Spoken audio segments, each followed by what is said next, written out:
लोकसभा चुनाव के लिए भारतीय जनता पार्टी ने अपना एजेंडा सेट कर लिया है।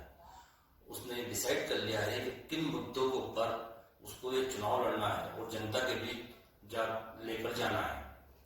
इस तरह से उन्होंने 10 ऐसे मुद्दे अपने लिए चुने हैं। आज उन्हीं मुद्दों के बारे में मैं आपको बताने वाला हूँ। पहला मुद्दा है हिंदुत्व।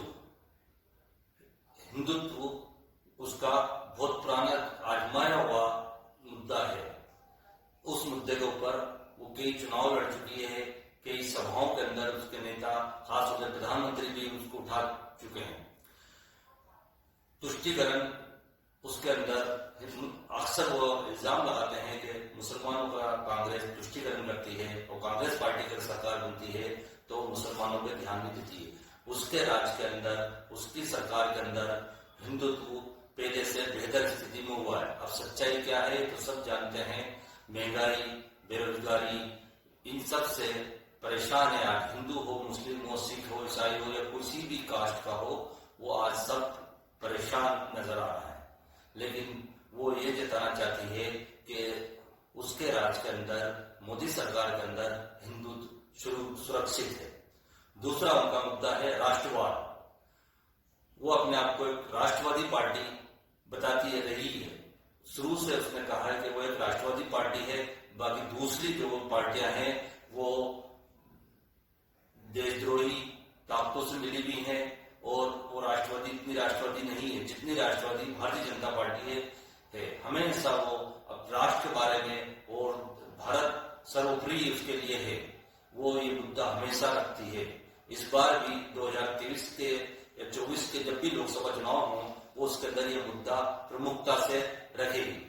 तीसरा जो मुद्दा है, तीसरा जो एजेंडे में तीसरा मुद्दा जो सेट किया है उन्होंने, ब्रांड मोदी जी को एक ब्रांड के रूप में प्रस्तुत करना, जो काफी 2019 के चुनाव के बाद या 2019 से पहले के चुनाव से पहले ही वो उन्होंने इसको एक ब्रांड बना दिया मोदी जी को और ब्रांड की तरह देश के अंदर प्रस्तुत किया। तो मोदी जी है तो मुमकिन है, मोदी नहीं है तो कुछ भी नामुमकिन।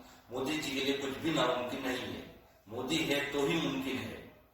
तो इस नारे के साथ, इस ब्रांड के साथ वो चुनाव मैदान में उतरेगी। उनका जो चौथा मुद्दा है वो है राम मंदिर। वो ये आरोप लगाती है कि कांग्रेस सरकार ने, कांग्रेस की पूर्ववर्ती सरकारों ने इस राम मंदिर के मुद्दे को लटकाए रखा और उलझाए रखा। भारतीय जनता पार्टी की सरकार बनते ही उन्होंने राम मंदिर का निर्माण किया और भव्य राम मंदिर का निर्माण कर दिया उन्होंने। उसके बाद जो आता है एक और मुद्दा उनके लिए है अयोध्या, काशी और मथुरा। अयोध्या के बाद अब काशी और मथुरा की बारी है।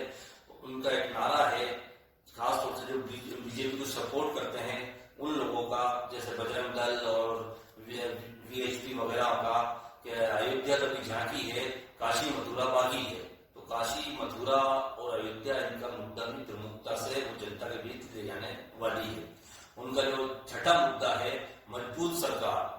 मोदी जी के नेतृत्व में एक मजबूत सरकार दी है, वहां पे एक मजबूत नेता देश का नेतृत्व कर रहा है, इसलिए उनकी सरकार भी मजबूत है। उनके खिलाफ कोई आवाज नहीं उठा सकता, कोई प्रशासनिक अधिकारी या कोई भी, सब मोदी से डरते हैं, सब मोदी जी के हुक्म के अंदर है। तो एक मजबूत सरकार देश को दी है। उसका जो सातवां मुद्दा है कि देश को 5वें नंबर पर इकोनॉमी में पहुंचा दिया है। दुनिया के अंदर 5वें स्थान पर भारत पहुंच चुका है अर्थव्यवस्था के अंदर। तो ये भी एक मुद्दा प्रमुखता से उठाते हैं।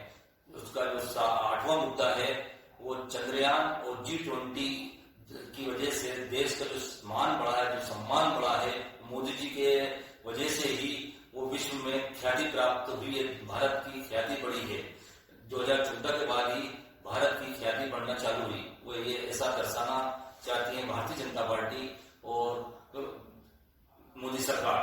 उनका जो 9वां मुद्दा है विपक्ष गठबंधन का, जो गठबंधन बना है इंडिया नाम का, वो एक भ्रष्टाचारियों का गठबंधन है।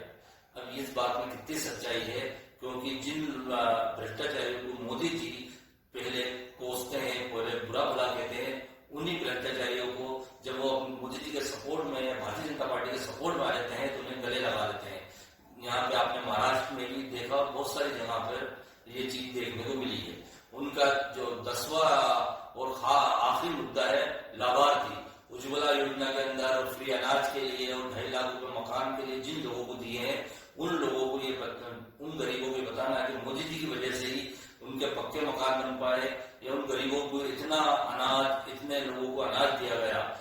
उज्ज्वला के तहत इतने लोगों को गैस देगा। ये अलग बात है कि वो पहली बार फ्री में गैस टंकी लेने के बाद दूसरी बार भरवा ही नहीं पाए, क्योंकि इस महंगाई के अंदर वो कहां से भरवा लें। इन 10 मुद्दों को लेकर भारतीय जनता पार्टी चुनाव मैदान में उतरने वाली है। पिछले दिनों मोदी जी की, प्रधानमंत्री की जो रैलियां हुई, जो भाषण हुए, उनसे इन्हीं चीजों के संकेत मिलते हैं। उन्होंने इन मुद्दों को उठाना प्रमुखता से, लाल किले से हो चाहे वो कहीं और से भाषण दिए हों, उन्होंने इन मुद्दों को प्रमुखता से उठाना शुरू कर दिए। तो ऐसा लगता है कि इन मुद्दों के सहारे ही मोदी जी तीसरी बार सरकार बनाने के सपने देख रहे हैं। अब आगे क्या होता है, ये तो आने वाला वक्त मतदाता तय करेंगे कि किसको वोट देना है, किसकी सरकार बनाना है, या मोदी जी तीसरी बार वापिस आते हैं, या इंडिया नाम का गठबंधन ही सत्ता में आता है। ये तो आगे आने वाला वक्त ही बताएगा। धन्यवाद।